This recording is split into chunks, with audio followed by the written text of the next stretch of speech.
रात के 2 बजे का समय था। राजन अपने दोस्त अभिमन्यु के साथ मुंबई से दिल्ली अपनी कार से जा रहा था। अभिमन्यु लगातार 9 घंटे से ड्राइव कर रहा था। लगातार ड्राइव करने की वजह से उसे बहुत थकान महसूस हो रही थी। अभिमन्यु, मुझे लगता है कि हमें राजस्थान से शॉर्टकट होकर दिल्ली जाना चाहिए। 2 घंटे पहले पहुंच जाएंगे। वैसे लगातार कार ड्राइव करते करते मेरी हालत खराब हो गई है और ऊपर से पेट्रोल भी बहुत कम हो रहा। हाँ यार, ये कहीं आसपास पेट्रोल पंप भी नहीं दिखाई दे रहा। इसलिए कहता हूँ राजस्थान होते हुए शॉर्टकट ले ले। वहाँ पर जरूर कोई ना कोई पेट्रोल पंप हमें दिख जाएगा। अभिमन्यु ने गाड़ी राजस्थान की ओर जाने वाले हाईवे पर मोड़ ली। लगभग 1 घंटे बाद अर्जुन और अभिमन्यु तेजी से गाड़ी ड्राइव करते हुए माधवगढ़ के एक सुनसान गांव की ओर से गुजर रहे थे कि तभी उनकी नजर एक पेट्रोल पंप पर पड़ी। अचानक अभिमन्यु की कार झटका देते हुए रुक गई। अर्जुन की आंख लग चुकी थी। कार अचानक रुकने से अर्जुन नींद से चौंकते हुए बोला, श्री राम, श्री राम, श्री राम, श्री राम। कार में सिर्फ इतना ही पेट्रोल बचा है कि ये 20 से 30 किलोमीटर दूरी चल पाएगी। एक पल को तो मुझे लगा जैसे कि एक्सीडेंट हो गया हो। अरे कार मैंने नहीं रोकी, मेरी नजर ही इस पेट्रोल पंप पर पड़ी थी और कार अपने आप झटका देते हुए रुक गई। लेकिन जो भी हुआ अच्छा हुआ। पेट्रोल तो हमें कहीं ना कहीं से डलवाना ही था ना। अभिमन्यु और अर्जुन कार से बाहर निकल आए। उन्होंने देखा उस पेट्रोल पंप पर एक भयानक और अजीब सा सन्नाटा छाया हुआ था। अरे यार, यहाँ तो मुझे कोई नहीं दिखाई दे रहा। कहीं ये पेट्रोल पंप बंद तो नहीं हुआ? यार बंद तो नहीं है क्योंकि और वो देख, इस पेट्रोल पंप के अंदर तो एक छोटा सा रेस्टोरेंट है। उसके अंदर की भी लाइट जल रही है। मुझे लगता है कि उस रेस्टोरेंट के अंदर भी कोई मौजूद नहीं। अरे तो इसमें टेंशन वाली क्या बात है? अपने हाथों से पेट्रोल डाल लेंगे। इतनी रात में कौन देखेगा हमें? क्या पेट्रोल पंप के कर्मचारी ने हमें देख लिया तो हमें चोर समझेंगे? पेट्रोल पंप के आसपास इंसान तो क्या, एक चूहे का बच्चा भी नजर नहीं आ रहा। तभी उन दोनों के कानों में पीछे से किसी व्यक्ति की भारी आवाज टकराई। कौन हो तुम? उस आवाज को सुनकर वो दोनों चौंक कर पीछे की ओर देखने लगे। उन दोनों के सामने अजीब से चेहरे वाला एक व्यक्ति खड़ा हुआ था। यार, इसकी शक्ल तो बड़ी भयानक लग रही है। ऐसा लग रहा है जैसे कि शमशान घाट की चिता से अभी अभी उठकर आया हो। यार बोल तो तू बिल्कुल सही रहा। मैं खुद पहली नजर में इसकी शक्ल देखकर डर गया था। लेकिन हमें क्या, हमें सिर्फ पेट्रोल डलवाना है और यहाँ से निकलना है। इतना बोलकर अभिमन्यु उस कर्मचारी से बोला, अभी कुछ सेकंड पहले आप कहाँ पर थे? हमें तो आसपास कोई नहीं दिखा था। अपने काम से काम रखो साहब। कहो किस काम से आए हो? अरे पेट्रोल भरवाना है, टैंक फुल कर दो। अभिमन्यु के कहने पर वो पेट्रोल पंप का कर्मचारी पेट्रोल डालने लगा। तभी अर्जुन की नजर उस पेट्रोल पंप की जमीन पर पड़ी। अर्जुन बुरी तरह से डर गया। अभिमन्यु, अरे नीचे देख, ये तो खून के धब्बे हैं। तभी उन दोनों के कानों में उस कर्मचारी की आवाज टकराई। टैंक फुल हो गया साहब, अब आप लोग जा सकते हैं। वो कर्मचारी देखते ही देखते उन दोनों की आंखों के सामने से गायब हो गया। ये देखकर अभिमन्यु और अर्जुन की आंखें दहशत से फटी की फटी रह गई। लगता है हम दोनों गलत जगह आ गए हैं। वो दोनों तुरंत कार के अंदर बैठ गए। अर्जुन ने अपनी कार हाईवे पर दौड़ा दी। अभिमन्यु को कार ड्राइव करते हुए 1 घंटे से ज्यादा हो गया था, मगर रास्ता था जो खत्म होने का नाम भी नहीं ले रहा था। तभी अचानक अर्जुन की नजर एक और पेट्रोल पंप पर गई। यार, ये पेट्रोल पंप हमें कुछ जाना पहचाना नहीं लग रहा। जरा गाड़ी रोक। अबे पागल हो गया क्या? हमें यहाँ से निकलना है। देखा नहीं तूने कि कि किस तरह से वो पेट्रोल पंप वाला देखते ही देखते हमारी आंखों के सामने गायब हो गया था। अरे मेरी बात को समझने की कोशिश क्यों नहीं कर रहा? एक सेकंड के लिए गाड़ी रोक के तो देख। अर्जुन की बात सुनकर अभिमन्यु ने अपनी कार रोक दी। वो वही पेट्रोल पंप था जिस पेट्रोल पंप से वो लोग भागे थे। आंखें फाड़े उस पेट्रोल पंप को देखे जा रहे थे कि तभी उनके कानों में उसी कर्मचारी की आवाज टकराई। अरे तुम मुझे पेट्रोल के पैसे नहीं देकर गए थे साहब। उन दोनों ने जैसे ही खिड़की के सामने देखा तो वही कर्मचारी अपनी भयानक शक्ल लिए हुए उन दोनों को देख रहा था। कुछ ही पलों में अर्जुन और अभिमन्यु की चीख सन्नाटे को चीर गई। इस घटना के 3 महीने बाद शाम के 5 बजे एक कार तेजी से माधवगढ़ के हाईवे पर दौड़ रही थी। कार के अंदर 3 लोग सवार थे, करण, नंदिनी और विजय।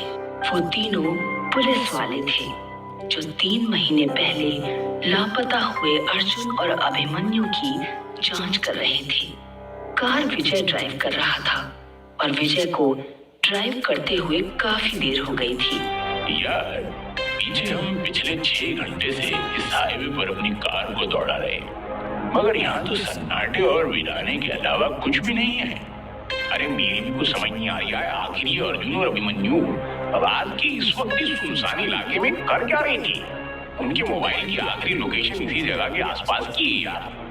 नंदिनी, जो कि कार के पीछे वाली सीट पर नींद की झपकी ले रही थी, अचानक से बोली, पता नहीं वो लोग जिंदा हैं भी या नहीं।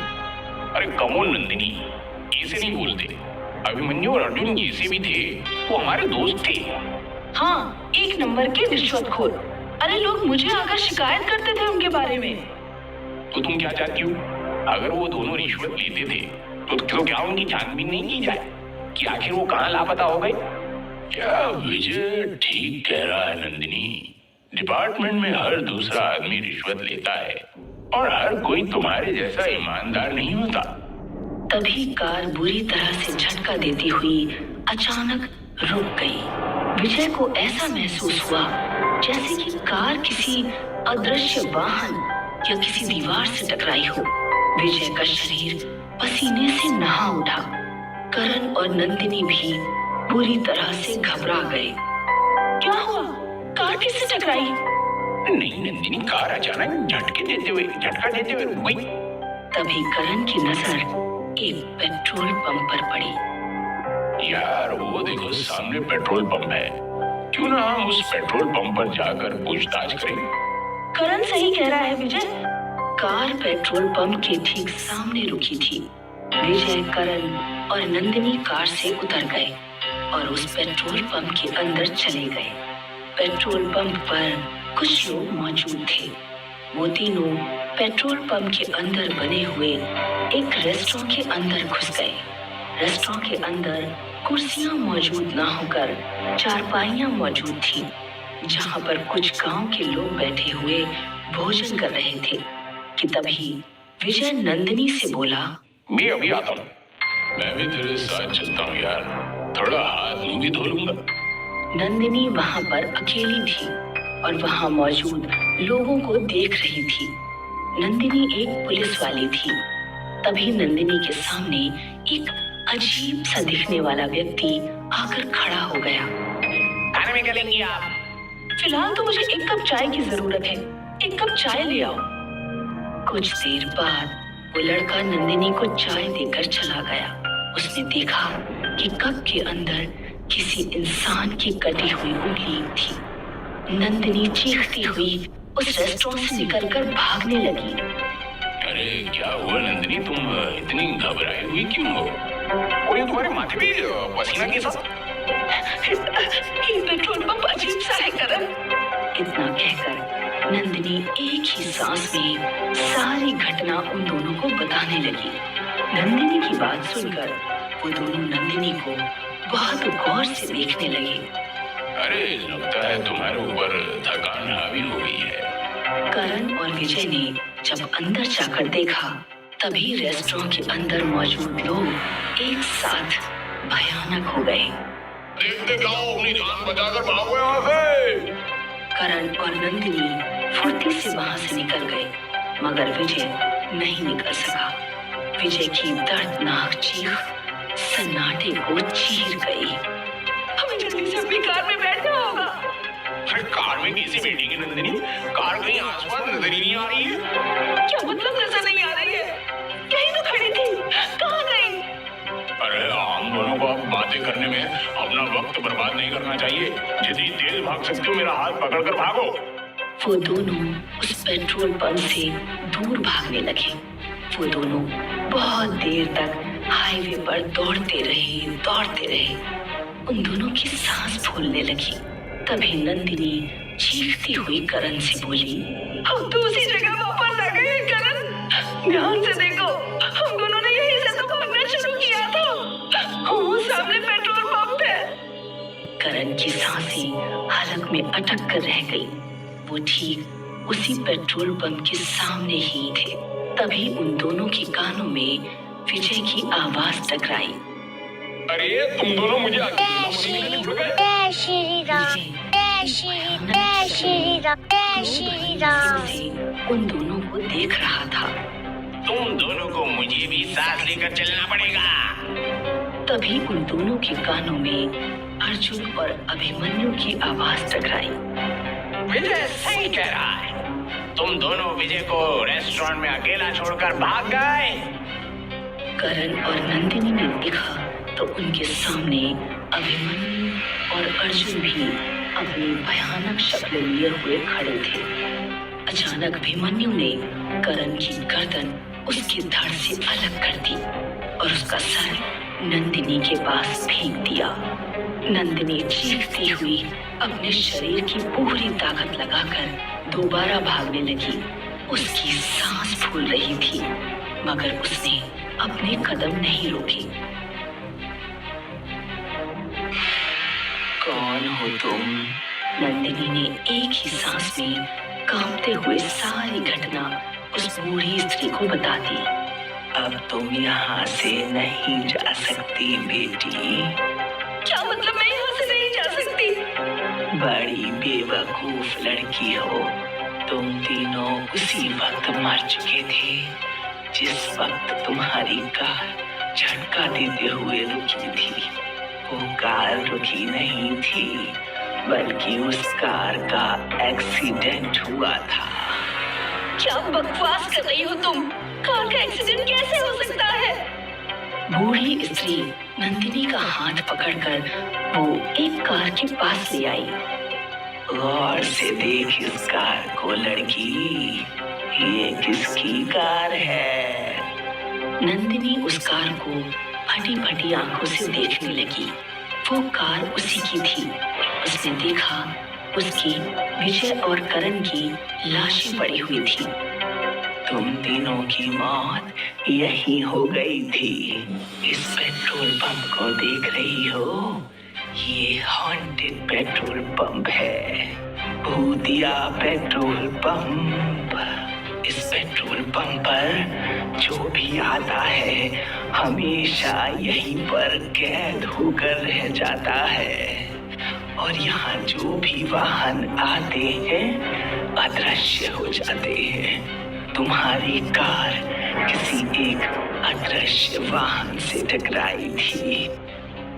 अगले दिन न्यूज़पेपर में नंदिनी, विजय और करण की फोटो छपी हुई थी और सभी जगह चर्चा थी कि एक बार फिर उसी हॉन्टेड पेट्रोल पंप पर 3 लोग लापता हो गए। ये क्या रहस्य है, कोई नहीं समझ पाया, और शायद कुछ रहस्य हमेशा रहस्य ही रहते हैं।